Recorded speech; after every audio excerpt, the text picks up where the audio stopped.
ਤੇ ਕਿਸਾਨ ਵੀਰ ਭਰਾਓ ਕੰਮ ਹੋ ਗਿਆ ਸ਼ੁਰੂ। अस्सलाम वालेकुम दोस्तों, मैं ਤੁਹਾਡਾ ਭਰਾ ਮੀਆਂ ਮੁਹੰਮਦ ਅਫਜ਼ਲ ਬੱਟੂ ਤੇ ਤੁਸੀਂ ਵੇਖਦੇ ਪਏ ਹੋ ਡੀਜਲ ਪਾਕਿਸਤਾਨ। ਕਿਸਾਨ ਦੋਸਤੋ बैक साइड ਤੇ ਟਰਬਾइन वाला बोर ਹੋਊਗਾ ਤੇ ਆਓ ਚੱਲਨੇ ਜਨਾਬ ਇਹਦੀ ਮਾਲੂਮਾਤ ਲੈਣੇ ਆ ਤੇ ਪੁੱਛਨੇ ਜਨਾਬ ਕਿਸ ਤਰੀਕੇ ਹੁੰਦਾ ਹੈ ਤੇ ਕੀ ਇਹਦਾ ਖਰਚਾ ਆਵੇਗਾ। ਆਓ ਚਲਿਏ ਗੱਲ ਕਰੀਏ। ਇਹ ਜਨਾਬ ਸਪੈਸ਼ਲ ਉਹਨਾਂ ਦਾ ਟਰੱਕ ਹੈ। ਆ ਬੋਰਿੰਗ ਦੇ ਉੱਪਰ ਸਮਾਨ ਤੇ ਇਹ ਜਨਾਬ ਸਾਡਾ ਕਜ਼ਨ ਸ਼ਹਜ਼ਾਦ भाई बैठे ने ਜਿਹੜੇ ਆਪਣੇ ਰਕਬੇ ਵਿੱਚ ਬੋਰ ਕਰਾਉਣ ਲੱਗੇ ਨੇ। ਭਾਈਜਾਨ ਕੀ ਹਾਲ ਹੈ? ਅੱਛਾ ਸਰ ਮੈਨੂੰ ਦੱਸੋ ਵੀ ਪਹਿਲਾਂ ਵੀ ਆਪਣਾ ਬੋਰ ਚੱਲਦਾ ਪਿਆ ਹੈ, ਵਾਪਡਾ ਦਾ ਕਨੈਕਸ਼ਨ ਲੱਗਿਆ ਹੋਇਆ ਹੈ ਤੇ ਵੈਸੇ 80 ਫੁੱਟ 100 ਫੁੱਟ ਤੇ ਹੁੰਦਾ ਹੈ।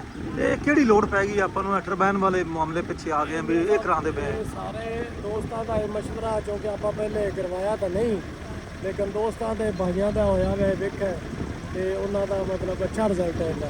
ਅੱਛਾ ਇਹ ਜ਼ਮੀਨ ਨੂੰ ਬੜਾ ਫਾਇਦਾ ਹੈ ਇਹਦਾ। ਜਿਸ ਤਰ੍ਹਾਂ ਕਿ ਮੇਰੀ ਜ਼ਮੀਨ ਹੈ ਤੁਸੀਂ ਜਾਣਦੇ ਨੇ ਕਿ ਥੋੜਾ ਜਿਹਾ ਡੰਗ ਵਾਲੀ ਹੈ, ਉਹਦੇ ਵਾਸਤੇ ਇਹ ਸਾਰੇ ਭਾਈਆਂ ਨੇ ਮਸ਼ਵਰਾ ਦਿੱਤਾ ਹੈ ਕਿ ਇਹ ਤੁਸੀਂ ਕਰਵਾਓ ਟਰਬਾइन ਨਾਲ ਕਰਵਾਓ। ਇੱਥੇ ਜਿਹੜਾ ਪਹਿਲੇ ਮੌਜੂਦਾ ਪਾਣੀ ਹੈ ਉਹ ਕੜਵਾ ਹੈ? ਨਹੀਂ ਪਾਣੀ ਠੀਕ ਹੈ ਲੇਕਿਨ ਇਹਦਾ ਨਿਸਬਤ ਨਹੀਂ ਠੀਕ, ਇਹਦੀ ਨਿਸਬਤ ਨਹੀਂ ਇਹਦੀ ਸਹੀ ਨਿਸਬਤ ਤੇ ਨਹੀਂ ਜ਼ਮੀਨ ਮਾੜੀ ਮੋਟੀ ਕਲਰ ਵਾਲੀ ਹੈ ਜੋ ਇਹਦੇ ਨਾਲ ਮਤਲਬ ਉਹ ਬਿਹਤਰ ਹੋ ਜਾਸੀ। ਬਿਹਤਰ ਹੋ ਜਾਏ। ਇਹਦਾ ਕਿੰਨਾ ਕੁ ਖਰਚਾ ਉਹਨਾਂ ਦੱਸਿਆ ਹੈ? ਇਹਦਾ ਜੀ ਉਹਨਾਂ ਮੇਰਾ ਖਿਆਲ ਹੈ 5.5 ਲੱਖ ਰੁਪਈਆ ਬਾਈ ਨਾਲ ਹੀ ਕਨਫਰਮ ਹੋਈ ਹੈ ਤਕਰੀਬਨ। ਹਾਂ ਤਕਰੀਬਨ। ਅੱਛਾ ਤੇ ਮੈਨੂੰ ਦੱਸੋ ਕਿੰਨੇ ਫੁੱਟ ਉਹਨਾਂ ਦੱਸਿਆ ਹੈ? ਇਹ 250 250 ਫੁੱਟ ਕਰਨਗੇ। ਇਹ ਮਾਲ ਵੀ ਇਹਨਾਂ ਦਾ ਜੀ ਸਾਰਾ ਕੁਝ A to Z ਜੀ ਇਹਨਾਂ ਦਾ। ਆਪਾਂ ਤਕਰੀਬਨ 5.5 ਲੱਖ ਦੇ ਤੇ ਵੇਲੇ। ਡਿਊਟੀ ਦੇਣੀ ਜਿਹੜੀ ਅੱਜ ਤੱਕ ਦਿੰਦੇ ਨੇ। ਚਲੋ ਇਹ ਨਾ ਪਾਣੀ ਕੱਢਦਾ ਲਓ ਜੀ ਚੱਲਿਆ ਪਿਆ ਹਾਂਜੀ, ਆਪਾਂ ਇਹਨਾਂ ਤੇ ਮੋਟਰ ਆਪਣੀ ਹੀ ਹੋਵੇਗੀ ਮੋਟਰ ਜੀ। ਗੁੱਡ ਹੋ ਗਿਆ ਤਾਂ ਆਓ ਜੀ ਪ੍ਰੋਸੀਜਰ ਵੇਖੀਏ। ਪਹਿਲਾ ਸਮਾਨ ਉਤਾਰਦੇ ਪਏ ਨੇ।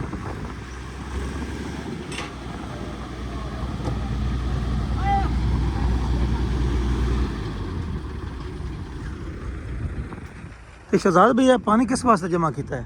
ਇਹ ਪਾਣੀ ਦੀ ਇਹਨਾਂ ਨੂੰ ਇੱਥੇ ਜ਼ਰੂਰਤ ਹੈ ਇਹਦੀ, ਇਹ ਬੋਰ ਦੇ ਨਾਲ ਜ਼ਰੂਰੀ ਹੈ ਜੀ। ਤੇ ਇਸ ਵਜ੍ਹਾ ਤੋਂ ਮਤਲਬ ਇਹ ਪਹਿਲੇ ਖਾਡਾ ਤਿਆਰ ਕੀਤਾ ਹੈ? ਖਾਡਾ ਪਹਿਲੇ ਤਿਆਰ ਹੋਇਆ ਜੀ, ਇਹਨੂੰ ਇਹਦੇ 'ਚ ਪਾਣੀ ਆਇਆ ਉਸ ਤੋਂ ਬਾਅਦ ਇਹ ਕੰਮ ਸਟਾਰਟ ਹੋਇਆ। ਅੱਛਾ ਉਸ ਤੋਂ ਬਾਅਦ ਠੀਕ ਹੋ ਗਿਆ। ਮਤਲਬ ਇਹ ਪਾਣੀ ਦੀ ਅਸਲ ਜ਼ਰੂਰਤ ਹੈ ਦੋਸਤੋ ਤੇ ਕਿਉਂਕਿ ਪਾਣੀ ਨਾਲ ਹੀ ਕੰਮ ਚੱਲਣਾ ਜੀ।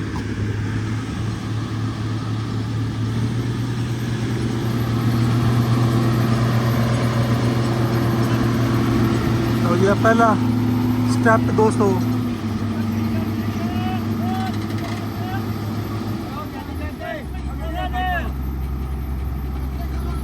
ਤੇ ਪਹਿਲੇ ਕਿਸਾਨ ਵੀਰ ਭਰਾਵਾਂ ਨੇ ਜਿਹੜੇ ਦੇਸੀ ਬੋਰ ਹੁੰਦੇ ਨੇ ਉਹ ਵੇਖੇ ਹੋਣਗੇ ਤੇ ਅੱਜ ਫਿਰ ਜਨਾਬ ਤੁਹਾਨੂੰ ਟਰਬਾइन ਵਾਲਾ ਜਿਹੜਾ ਬੋਰ ਹੈ ਉਹ ਵੀ ਵਿਖਾ ਦਈਏ।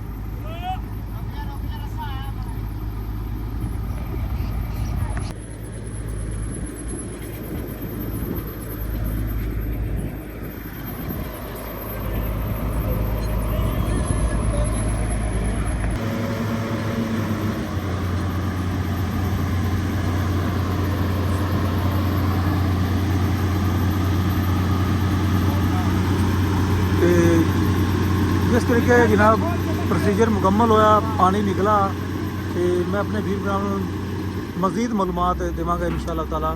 ਤੇ ਜਿਨ੍ਹਾਂ ਦੋਸਤਾਂ ਦੇ ਪਾਣੀ ਕੌੜੇ ਹੈਗੇ ਨੇ ਤੇ ਥੱਲੇ ਗਏ ਚਲੇ ਨੇ ਤੇ ਉਹਨਾਂ ਨੂੰ ਟਰਬਾइन ਵਾਲੇ ਬੋਰ ਦੀ ਲੋੜ ਹੈ ਤੇ ਇਹਨਾਂ ਮਕੈਨਿਕਾਂ ਦਾ ਜਿਹੜਾ ਨੰਬਰ ਵੀ ਲੈ ਕੇ ਦੇਵਾਂਗਾ ਤੇ ਐਡਰੈਸ ਵੀ, ਤਾਂ ਕਿ ਕਿਸੇ ਕਿਸਾਨ ਵੀਰ ਨੂੰ ਲੋੜ ਹੋਵੇਗੀ ਤਾਂ ਇਹਨਾਂ ਨਾਲ ਰਾਬਤਾ ਕਰ ਸਕਦਾ ਹੈ।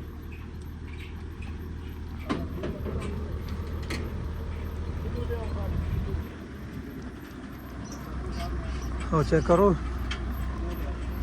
ਇਹਨੂੰ ਕੀ ਕਹਿੰਦੇ ਨੇ ਹਾਈਡਰੋ।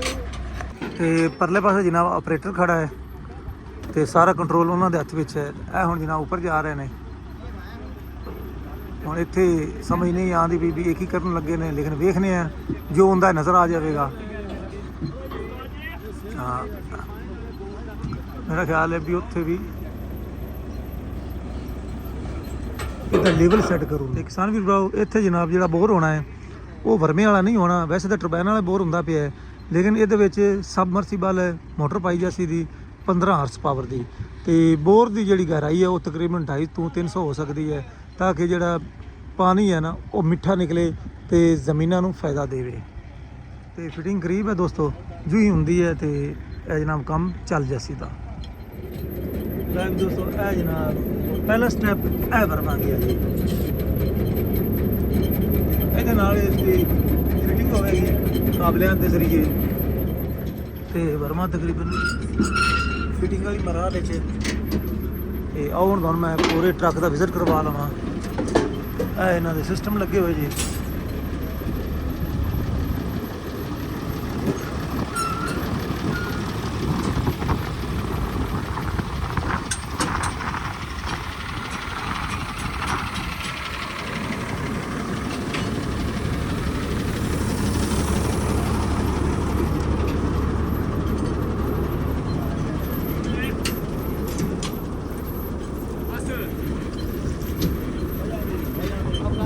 ਇਹਦੇ ਵਿੱਚ ਪਾਣੀ ਬਾਹਰ ਨਿਕਲ ਸੀਦਾ ਨਹੀਂ ਜੀ ਆ ਜਿਹੜਾ ਆਪਣਾ ਪੱਖਾ ਨਹੀਂ ਪੱਖਾ ਹਾਂਜੀ ਨਹੀਂ ਪਾਣੀ ਉਹ ਛਿਕਣਾ ਹੈ ਤੇ ਪੱਖੇ ਅੱਛਾ ਠੀਕ ਹੋ ਇਧਰੋਂ ਪਾਣੀ ਮਤਲਬ ਇਹ ਖਿੱਚੇਗਾ ਤੇ ਠੀਕ ਹੋ ਗਿਆ ਉਧਰ ਜਾਸੀ ਦਾ ਓਕੇ ਹੋ ਗਿਆ।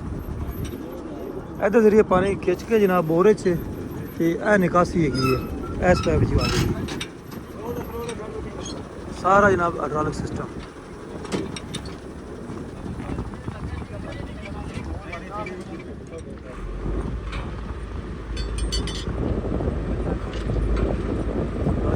हो गई दोस्तों जनाब 2 काबले तो फिर लगनगे टोटल 4 शुरुआत जी है 2 काबले तो करनगे।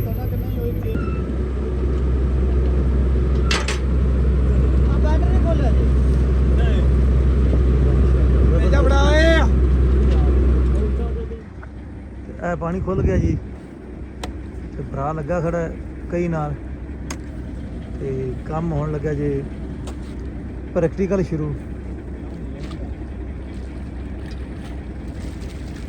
ਤੇ ਜਿਵੇਂ ਸਰ ਮੁਕੰਮਲ ਹੋਇਆ ਆਪਣੇ ਵੀਰ ਭਰਾਵਾਂ ਨੂੰ ਜਨਾਬ ਪਾਣੀ ਦਾ ਪ੍ਰੈਸ਼ਰ ਵਿਖਾਵਾਂਗਾ ਤੇ ਇਹਨਾਂ ਦੋਸਤਾਂ ਦਾ ਤੁਹਾਨੂੰ ਐਡਰੈਸ ਵੀ ਲੈ ਕੇ ਦੇਵਾਂਗੇ।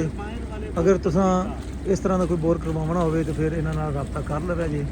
ਤੇ ਸਾਡਾ ਇਲਾਕਾ ਜਨਾਬ ਜ਼ਿਲ੍ਹਾ ਉਕਾੜਾ ਹਵੇਲੀ ਇਲਾਕਾ ਸ਼ਹਿਰ ਵਿੱਚ।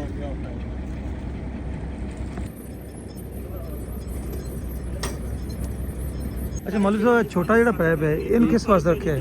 ਕਿਹੜਾ ਜੀ ਆ ਜਿਹੜਾ ਛੋਟਾ ਇੰਚੀ ਦਾ ਇਹ ਹਵਾ ਕੱਢਣ ਵਾਸਤੇ ਜੀ। ਜਦੋਂ ਲੈਣ ਪਰੀਦੀ ਨਾ ਜੀ ਜੀ। ਇਹਦੇ ਨਾਲ ਹਵਾ ਨਿਕਲਦੀ ਆ ਮੱਡ ਪੈਪ ਦੀ। ਅੱਛਾ ਇਹ ਬੜੇ ਪੈਪ ਦੀ। ਹਾਂਜੀ ਵੱਡੇ ਪੈਪ ਦੀ ਹਵਾ ਨਿਕਲਦੀ। ਤੇ ਦੋਸਤਾਂ ਜਿਹੜਾ ਕਾਲਾ ਪੈਪ ਹੈ ਇਹਦੀ ਗੱਲ ਕਰ ਰਹੇ ਹਾਂ ਵੀ ਇਹਦੇ 'ਚ ਜਿਹੜਾ ਹਵਾ ਦਾ ਪ੍ਰੈਸ਼ਰ ਹੈ ਉਹ ਇਸ ਤੋਂ ਖਾਰਜ ਹੁੰਦਾ ਇੰਚੀ ਦੇ ਪੈਪ ਨਾਲੋਂ। ਹਾਂਜੀ ਲਓ ਜੀ ਬਿਸਮਿਲ੍ਲਾ ਹੋ ਗਈ ਜੀ।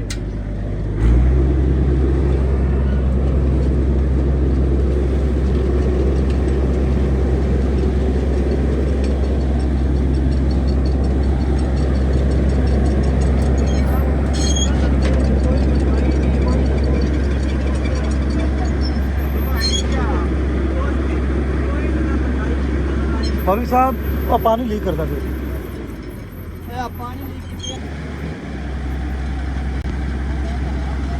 छोटे पैप जी हवा खारज होंगी पई है।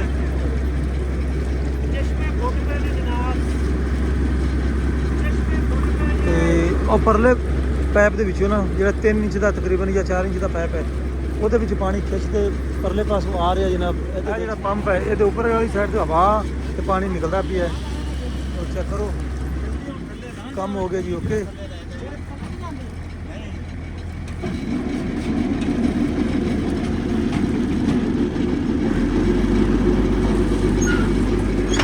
ਲਓ ਜੀ ਕੰਮ ਸ਼ੁਰੂ ਹੋ ਗਿਆ ਜੀ। ਉਹ ਪਰਲੇ ਪਾਸੇ ਚੈੱਕ ਕਰੋ ਨਿਕਾਸੀ ਹੋ ਰਹੀ ਹੈ ਇਸ ਸਾਈਡ ਤੋਂ ਪਾਣੀ ਹੈ ਇਸ ਮੋਟਰ ਦੇ ਜ਼ਰੀਏ।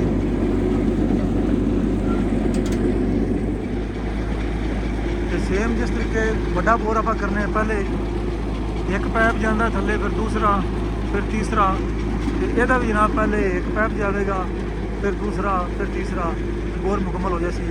ਤੇ ਜਿੰਨਾ ਪਾਣੀ ਇਹਦੇ ਅੰਦਰ ਜਾ ਰਿਹਾ ਉਹਨਾਂ ਹੀ ਪਾਣੀ ਦੂਸਰੇ ਪਾਸੋਂ ਨਿਕਲਦਾ। ਤੇ ਕਿਸਾਨ ਵੀਰ ਭਰਾਓ ਕੰਮ ਹੋ ਗਿਆ ਸ਼ੁਰੂ ਤੇ ਇਹ ਪਾਰਟ 1 ਜੇ ਤੇ ਜੋ ਹੀ ਇਹ ਮੁਕੰਮਲ ਹੋਵੇਗਾ ਪ੍ਰੋਸੀਜਰ ਮੈਂ ਆਪਣੇ ਵੀਰ ਭਰਾਵਾਂ ਨੂੰ ਜਿਹੜਾ ਅਸਲ ਪ੍ਰੈਸ਼ਰ ਹੋਵੇਗਾ ਉਹ ਵਿਖਾਵਾਂਗਾ ਇਨਸ਼ਾਅੱਲਾ ਤਾਲਾ। ਤਾਂ ਕਿ ਜਿਨ੍ਹਾਂ ਦੋਸਤਾਂ ਨੇ ਬੋਰ ਕਰਾਉਣਾ ਹੋਵੇ ਇਹਨਾਂ ਦੋਸਤਾਂ ਦਾ ਰਾਬਤਾ ਨੰਬਰ ਵੀ ਵਿੱਚ ਮੈਂਸ਼ਨ ਕਰਾਂਗੇ ਤਾਂ ਕਿ ਤੁਸੀਂ ਬੋਰ ਕਰਵਾ ਲਵੇ। ਸੁਣਨ ਨੇ ਜਾਈਏ ਜਿਹੜੇ ਟਰਬਾਈਨ ਵਾਲਾ ਬੋਰ ਹੁੰਦਾ ਹੈ ਇਸ ਤਰੀਕੇ ਪ੍ਰੈਸ਼ਰ ਨਾਲ ਪਾਣੀ ਜਨਾਬ ਵਗਾਉਂਦਾ ਹੈ ਲੇਕਿਨ ਸ਼ਰਤ ਹੈ ਵੀ ਮੋਟਰ ਤੇ ਬਿਜਲੀ ਦਾ ਕਰੰਟ ਵਧੀਆ ਹੋਣਾ ਚਾਹੀਦਾ ਹੈ।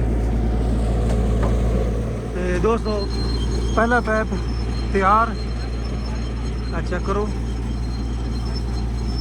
ਜਿਸ ਤਰੀਕੇ ਸਾਦਾ ਬੋਰ ਦਾ ਪਹਿਲਾ ਪੈਪ ਜਾਂਦਾ ਕਹਿੰਦੇ ਨੇ ਫਿਰ ਦੂਜਾ ਤੇ ਜਿਤਨੀ ਸਪੀਡ ਨਾਲ ਇਹ ਜਨਾਬ ਮਸ਼ੀਨ ਜਿਹੜੀ ਸੁਰਾਖ ਕਰਦੀ ਜਾਂਦੀ ਜ਼ਮੀਨ ਵਿੱਚ। ਮੇਰਾ ਖਿਆਲ ਹੈ ਵੀ ਅਗਰ ਸਾਦਾ ਤਰੀਕਾ ਹੁੰਦਾ ਤੇ ਕਈ ਦਿਨ ਲੱਗ ਜਾਣੇ ਸਨ। ਜਿਨ੍ਹਾਂ ਇਹਨਾਂ ਬੋਰ ਕਰਨਾ ਹੈ 250 ਤੋਂ 300 ਫੁੱਟ, ਤੇ ਜਦੀਦ ਮਸ਼ੀਨਰੀ ਨੇ ਜ਼ਿੰਦਗੀ ਆਸਾਨ ਕਰ ਦਿੱਤੀ ਹੈ। ਤੇ ਗੇਲੀ ਤੇ ਵਰਮੇ ਦੇ ਦਰਮਿਆਨ ਜੀ ਜਨਾਬ ਫਿਟਿੰਗ ਹੋਵੇਗੀ ਪਾਈਪ ਦੀ।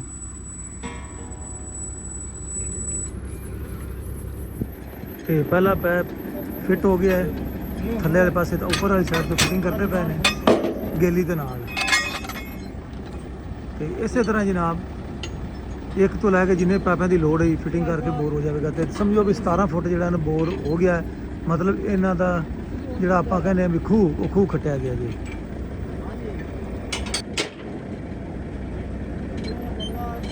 ਲੈ ਵੀ ਜਨਾਬ ਗਿਆ ਥੱਲੇ ਤੇ ਜ਼ਬਰਦਸਤੀ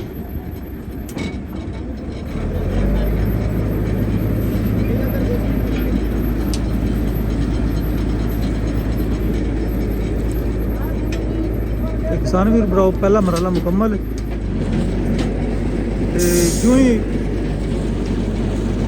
ਬੋਰ ਮੁਕੰਮਲ ਹੋਵੇਗਾ, ਕਨੈਕਸ਼ਨ ਚੱਲੇਗਾ ਤੇ ਪਾਣੀ ਦਾ ਪ੍ਰੈਸ਼ਰ ਵੀ ਤੁਹਾਨੂੰ ਵਿਖਾਵਾਂਗੇ ਤੇ ਇਹਨਾਂ ਦਾ ਐਡਰੈਸ ਵੀ ਦੇਵਾਂਗੇ। ਤੇ ਹੁਣ ਮੈਨੂੰ ਤਾਂ ਇਜਾਜ਼ਤ, ਤੁਹਾਡਾ ਭਰਾ ਮੀਆਂ ਮੁਹੰਮਦ ਅਫਜ਼ਲ ਬੱਟੂ। ਅੱਲਾਹ ਹਾਫਿਜ਼। ਪਾਕਿਸਤਾਨ।